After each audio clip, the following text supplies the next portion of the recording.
E aí pessoal, tudo certo? Bem-vindos a mais um vídeo e hoje eu queria falar um pouco sobre promise dentro do JavaScript. Bom, isso daqui é uma sequência direta do vídeo da semana passada, né? O vídeo sobre callbacks, inclusive quem ainda não viu o link tá aqui no card.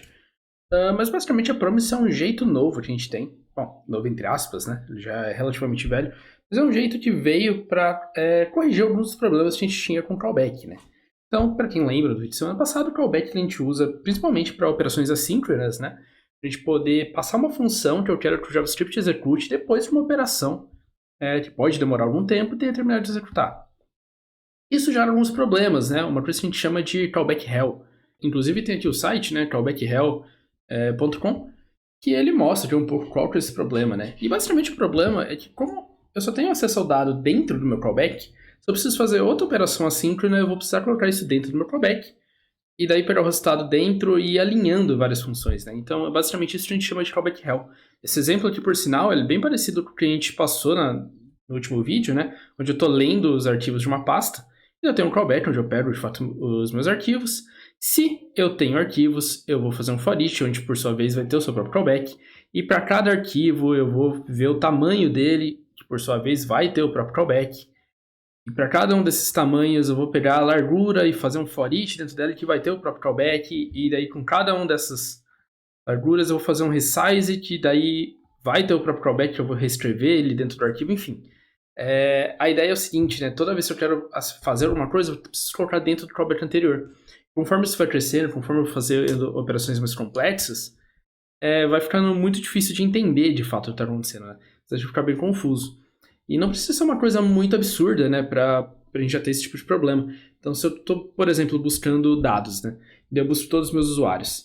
Daí eu quero buscar todos as compras que esses meus usuários fizeram. Já preciso colocar dentro do primeiro callback. Daí, para cada uma dessas compras, eu quero pegar o ID e buscar os produtos. Já boto dentro do outro callback. Enfim, um exemplo pequeno já acaba virando uma coisa um pouco mais complexa do que precisaria ser. E a Promise ela veio para tentar resolver esse problema, né? Ele é um jeito mais fácil que a gente tem de escrever, onde ela vai abstrair esse callback para a gente não precisa ficar colocando uma coisa dentro da outra para garantir que um trecho de código só vai ser executado depois de determinada coisa acontecer, né? Então, se a gente vir aqui pro nosso código, posso criar primeiro aqui um exemplo simples, né? Então const, sei lá, find user. Eu vou usar aqui a estratégia de... Opa, tá difícil escrever. Eu vou usar aqui primeiro a estratégia de callback, né? Eu vou fazer um find user aqui com callback e a gente vai transformar isso aqui numa promise. Então, callback. Eu vou criar um array aqui em cima com os meus usuários, né? Então, users, vai ter aqui id 1, name Igor. Eu vou criar aqui 3 usuários com id 2 e 3, name John e name Pedro. Beleza? Então aqui dentro do meu find user, né, eu posso colocar aqui um set timeout para poder executar isso aqui só depois de um tempo específico, né, para simular que eu estou buscando esse dado de um banco de dados, alguma coisa assim. Vou colocar aqui 300 milissegundos, né, então ele só vai me devolver o resultado daqui 300 milissegundos. Então eu vou achar o meu usuário, então user vai ser igual users.find, onde o meu usuário vai ter o ID que eu estou buscando, né? Então user.id vai ser igual ID. Então, se eu achei o meu usuário, né? Então, se eu tenho usuário, ou melhor, se eu não tiver usuário, eu vou retornar o meu callback, passando um erro, né, na primeira posição, user not found, e passando nulo na posição dos dados. Em caso contrário, eu vou chamar meu callback, passando null, onde eu não tenho erro, e eu tenho o meu usuário, né? Então, essa aqui é a ideia usando callback, né? E daí na hora de usar, a gente vai vir aqui em find user, onde eu vou passar, eu quero achar o usuário 1, e aqui o meu callback, que vai receber um erro e um usuário.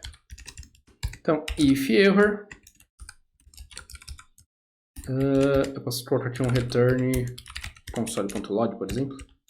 Error, só para mostrar o erro que aconteceu. E, caso contrário, vamos mostrar o meu usuário. Então, console.log, user. Eu posso colocar console.error, né? Deixa eu ficar um pouco melhor. Beleza, então vamos executar esse negócio. Node promise.js.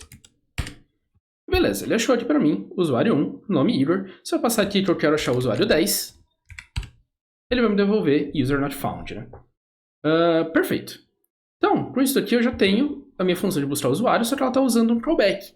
Para eu transformar isso aqui numa promise, eu simplesmente crio uma nova promise e retorno ela. Então, return new promise, que eu estou instanciando o objeto de promise, e essa promise, ela vai me dar o callback que eu preciso. Então aqui ela vai ter uma função, né, de callback, o callback ainda existe, né, ainda é a forma que a gente tem de lidar com essas coisas assíncronas, só que agora não sou eu que passo ele para cá. Quem passa é a própria promise. A gente vai ter aqui o primeiro cara, callback. Aqui tem um detalhe só, que dentro da promise a gente não devolve mais assim, a gente não devolve mais a primeira posição como erro e a segunda como dado. O que ela faz, ela me dá dois callbacks, né? Então o primeiro callback é um callback de sucesso, que eu chamo quando o dado existe, e o segundo callback que ele me dá aqui é um callback de erro, né? Ele chama de reject. Então, nesse caso aqui, onde eu só tenho o erro, eu posso simplificar dessa forma. Então, retorne reject user not found. E aqui onde eu tenho o meu caso de sucesso, eu não preciso passar esse nulo no primeiro, eu só passo o meu usuário. Inclusive, da mesma forma que aqui o callback de erro ele chama de reject, por padrão, o callback de sucesso da promise chama resolve. Mas a gente pode usar qualquer nome, né? Mas esses aqui são os nomes padrões, né? Então agora, quando eu estou usando meu find user, eu não passo mais o callback aqui dentro. Porque se eu passo esse callback aqui dentro, se eu quero fazer alguma outra operação com o user, eu vou ter que fazer aqui. Então, function, blá blá blá. E alinhando, né? Então se eu quiser fazer outra operação, né, com o meu usuário que eu achei, nessa estratégia de callback, eu vou ter que passar ele aqui dentro, né? Então se eu quiser, por exemplo, chamar esse find user aqui de novo, passando o ID do meu usuário, né, user.id, vai vir aqui, daqui teria o outro callback, user, e começaria a alinhar as coisas, né? Essa estratégia de promise a gente não tem isso. A estratégia de promise a gente não passa mais o callback aqui dentro da função, então eu posso deletar tudo isso aqui. Vai ficar só find user.10, e daí eu posso vir aqui e colocar um then. Esse then, ele só vai executar esse trecho depois que essa função terminar de ser executada. Depois que ele chamar o resolve dessa função. Então aqui dentro do parâmetro do then vai ter uma função onde eu vou receber o meu usuário. Então user, e eu posso dar aqui um console.log user. Então se eu mandar executar esse cara, me deu. ID I1, nome Igor. E se eu tentar executar aqui o 10, ele vai me dar aqui um erro falando que eu não estou tratando essa sessão.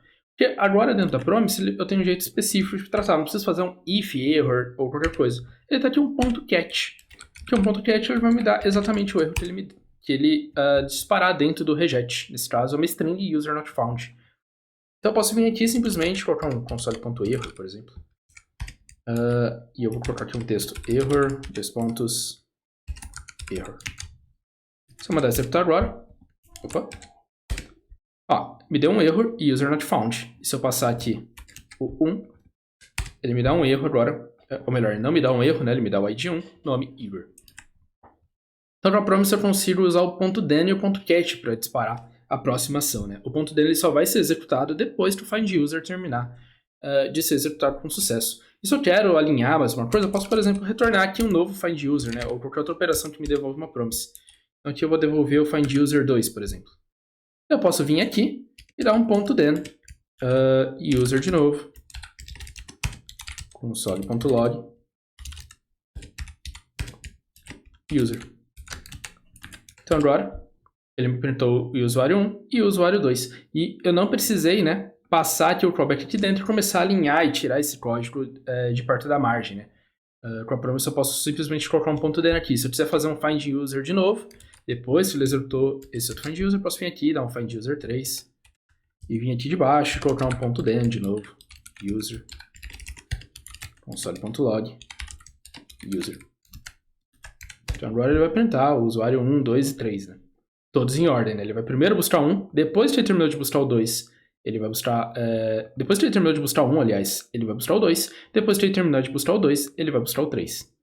Então ele vai printar o 3 aqui embaixo. E caso tenha algum erro, ele sempre me cai dentro do catch. A ideia da promise é justamente essa, né? Simplificar um pouco como que eu uso. Eu posso alinhar várias operações sem precisar ficar botando uma função dentro da outra, né? Igual aqui no nosso exemplo de callback hell, né? Onde eu tenho meus arquivos, e daí dentro tem uma outra função, e dentro tem uma outra função, tem uma outra função, e fico afastando esse código da margem, né? Então, a ideia da promise é simplesmente simplificar isso. E 90% dos casos a gente não vai estar criando a promise diretamente, né? Aqui eu criei para a gente poder ver como funciona, mas normalmente a gente vai simplesmente importar um processo, uma biblioteca, e ela já vai vir com a promise implementada, né? Então, por exemplo, o fs, eu posso importar aqui o fs promise, ele vai me dar todas as operações que eu tenho, só que com promises, né? Então, se eu venho aqui um readdir, passando, por exemplo, o meu arquivo atual, esse cara aqui já me devolve uma promise, né? Então eu já posso passar aqui um then files, por exemplo. Daqui um console.log nos meus files. Então eu já estou usando promise, né? Só que eu não implementei elas, só estou simplesmente colocando um ponto .den aqui para poder usar. Se eu mandar executar esse cara aqui de novo, né? Então ele me deu todos os meus arquivos, né? Callback.js e promise.js. Então a ideia desse cara aqui é justamente simplificar, né? Esse código aqui é mais simples do que a ideia com callback que a gente passou, né? Porque passar uma função para dentro da outra acaba confundindo um pouco. E até para quem está lendo, né? Se eu tenho isso acontecendo várias vezes, é um problema. E aqui com a Promise a gente acaba tendo um pouco mais claro, né? A Promise ela ganhou suporte no S6, né? De 2015. E ela tem algumas outras variações, né? Mais novas. Então, por exemplo, a Sync-Await, mas eu posso falar disso no próximo vídeo. E tentar ainda mais simplificar a Promise, né? A ideia é essa mesmo, é um vídeo mais curto. Obrigado a todo mundo que assistiu até aqui. E qualquer dúvida pode deixar aqui nos comentários que eu vou tentar responder. E até a próxima.